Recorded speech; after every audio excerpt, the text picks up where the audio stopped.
Hello, আমি পাপিয়া। তোমরা সবাই কেমন আছো? তো আজকে দীপাবলির ব্লগ তোমাদের সাথে অনেক দিন পর শেয়ার করছি। তো দেখো, একদম সকাল থেকে ভিডিও নিইনি, তারপরে সকালের একটু কাজ ছিল যেহেতু, তো সেই হিসাবে সেরকম ভিডিও নিতে পারি। তো একদম সন্ধ্যে দেওয়ার সময় থেকেই ভিডিও শ্যুট করেছি। দেখো, তো আমাদের এখানে কালী পুজোটা বেশ ভালো বড় করে করা হয়। তো দেখো, খুব সুন্দর প্যান্ডেল করা হয়েছে। তারপরে দেখো, মা আর আমি মিলে চলে যাচ্ছি প্রদীপ দিতে। তো তারপরে আমি মায়ের কাছ থেকে প্রদীপটা নিয়ে নিলাম, মানে প্রদীপগুলো। তো আমি বললাম ভিডিও করছি, মা ভিডিও করছি বলে সেজন্য একটু একটু করে থেমে যাচ্ছে যেতে যেতে। তো আমি বললাম দাও, প্রদীপগুলো আমি নিচ্ছি। তো তারপরে দেখো, ফার্স্টেই চলে এসেছি আমরা কালী মায়ের মূর্তির সামনে। তো ওখানেই অনেকে সন্ধে দিয়ে দিয়েছে, তো দেরি হয়ে গেছিলো আমাদের। তো বিয়ের পরে আমার দ্বিতীয় কালী পুজো এটা।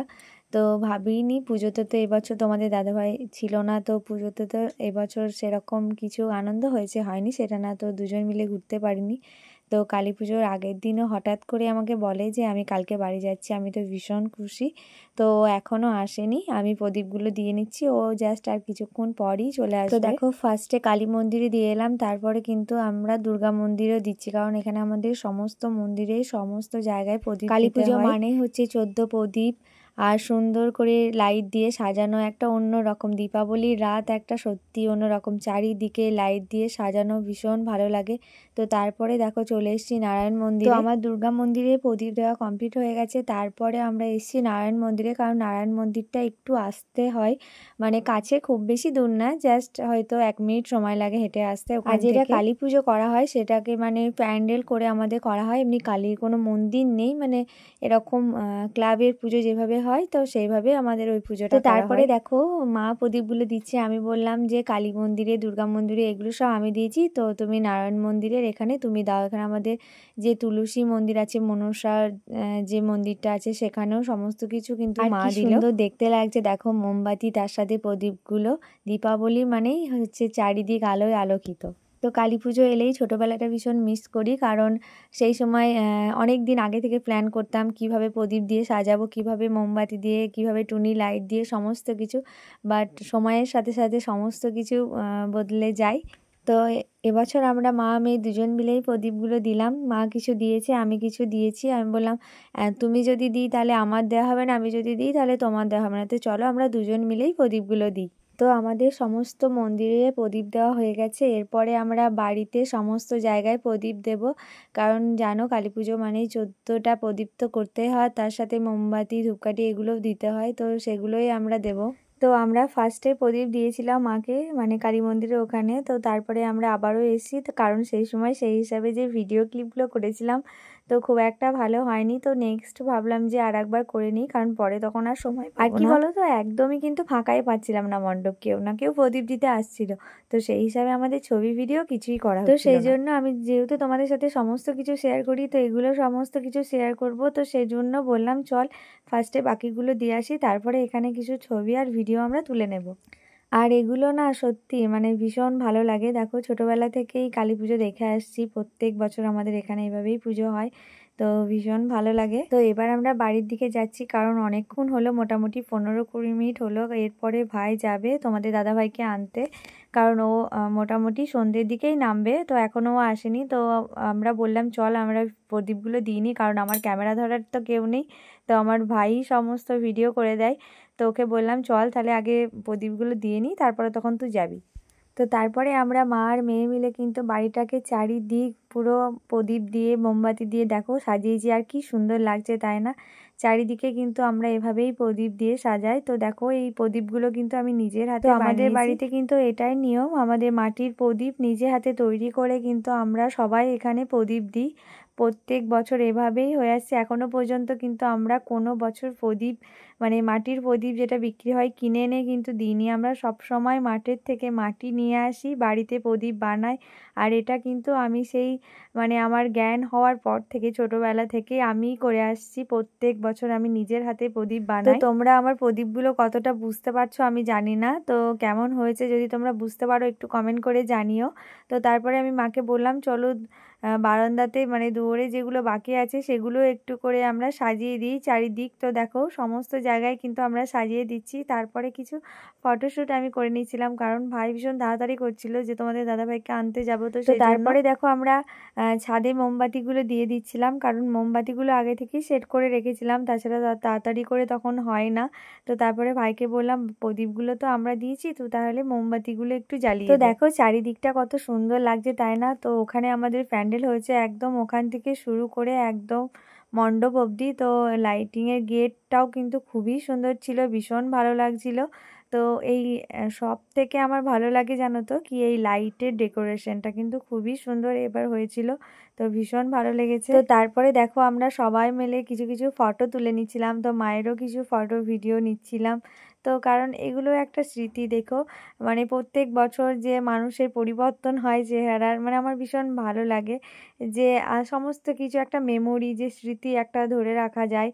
তো সত্যি এটা কিন্তু মোবাইলের মাধ্যমেই সম্ভব। তো তারপরে দেখো চারিপাশটাও আমি তোমাদের সাথে একটু শেয়ার করে দিলাম, আমাদের বাড়ির আশেপাশটা কি সুন্দর লাগছে তাই না? ভীষণ সুন্দর লাগছিল সত্যি, একদম মনটা পুরো ভরে যাচ্ছে। আর আমি একটা ব্ল্যাক শাড়ি পরেছিলাম হোয়াইট ব্লাউজ দিয়ে, কারণ ব্লাউজটা আমার এখনও বানানো হয়নি, তো সেই হিসাবে আমি পরতে পারিনি। তো তোমাদের সাথে কথা বলতে বলতে কিন্তু তোমাদের দাদাভাই বাড়ি চলে এসছে, দেখো ওকে ভাই নিয়ে এলো, তো আমি তো ভীষণ খুশি। তো তারপরে ও বাড়ি এসে একদম ফ্রেশ হয়ে দেখো খাওয়া দাওয়া করে নিচ্ছে, কারণ সাথে ভাত খেয়ে এসছে। তো যেহেতু সন্ধে হয়ে গেছিলো অনেকটা, তো তারপরে আর সেই জন্য চপ এসব দিয়ে একটু টুকটাক খাওয়া হয়েছে, মিষ্টি চপ এসব টুকটাক, মুড়ি আর খেলো না। তো তারপরে দেখো কিছু ফানুস নিয়ে এসেছিলো, তো ওগুলোই জ্বালানো হচ্ছে দেখো। আর সত্যি খুব সুন্দর, আমি আগে কখনো এই ফানুস ওড়াইনি, তো এই বছর ফার্স্ট টাইম। আমার এই ভিডিওতে তোমাদেরকে দিতে পারলাম না, অন্য একটা ভিডিওতে চেষ্টা করব। মানে আমি তার পরের দিন উড়িয়েছিলাম, মানে কালী পুজোর পরের দিন, তো সেই দিন ওরাই উড়িয়েছিল, আমি সেদিন আর ওড়াইনি। তো সেদিন আমি বলছিলাম যে যেহেতু প্যান্ডেল লাইট ছিল, আমার না ভীষণ ভয় লাগছিল আগুনের, তো যেহেতু ভীষণ ভয় পাচ্ছিলাম। সত্যি তো খুব সুন্দর।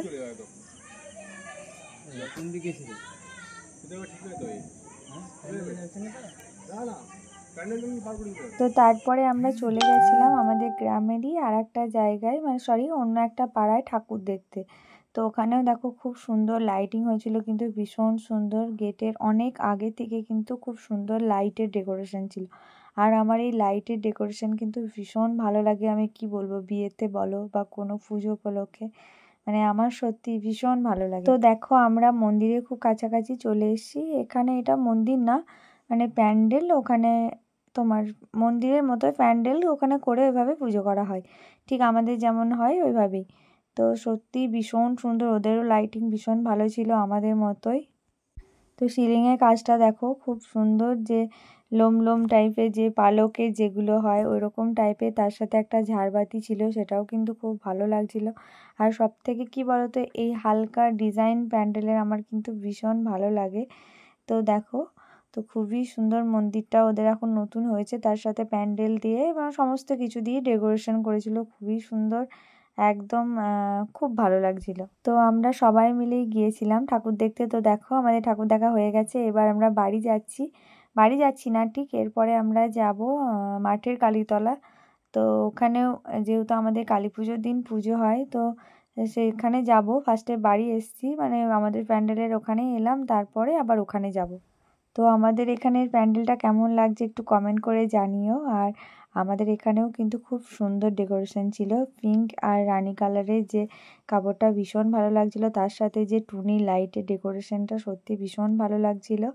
তো অনেকটা মানে এখানে কিন্তু অনেক ভিডিও বলো বা ফটো আমি তুলেছি, তো ওগুলো তোমাদের সাথে নিশ্চয়ই শেয়ার করব, আমার ফেসবুক পোস্ট নিশ্চয়ই থাকবে, আর তার সাথে ইউটিউবের কমিউনিটি পোস্টেও থাকবে। তো তারপরে দেখো আমরা চলে এসেছি কালীতলায়।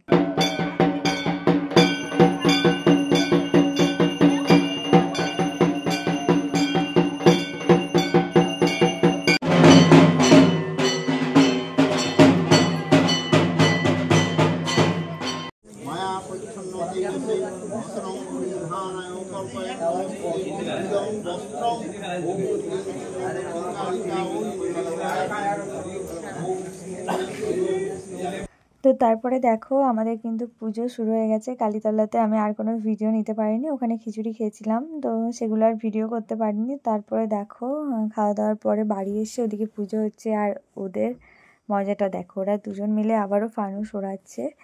তো আমি আর সেদিন ওড়াইনি, বললাম তো পরের ভিডিওতে তোমাদের নিশ্চয় দেখানোর চেষ্টা করব। তো তারপরে আমরা দুজন মিলে কিছু ভিডিও ফটোশ্যুট এগুলো করেছিলাম। তো আমাদের দুজনের লুকটা কেমন লাগছে অবশ্যই কিন্তু কমেন্ট করে জানাবে। ও একটা ব্ল্যাক শার্ট পরেছিল, তার সাথে আমি একটা ব্ল্যাক শাড়ি পরেছিলাম। তোমাদের আমাদের দুজনকে একসাথে কেমন লাগে অবশ্যই কিন্তু কমেন্ট করে জানাবে। আর আমাদের ভিডিও দেখতে তোমাদের ঠিক কতটা ভালো লাগে সেটাও কিন্তু কমেন্ট করে জানাবে। তো আমার ভিডিও শ্যুটগুলো কিন্তু সমস্ত কিছু আমার ভাই করে দিচ্ছিল। দেখো ও কিন্তু ভীষণ ছবি তুলতে আর ভিডিও করতে খুব সুন্দর করতে পারে, তো সেই জন্য ওকে বলছিলাম করে দে। তো তারপরে দেখো আবার ওরা ফানুস ওড়াচ্ছিল, তো সেই ভিডিও ক্লিপ আমি আবারও কিছু নিয়েছিলাম, তো সেটাই তোমাদের সাথে শেয়ার করছি।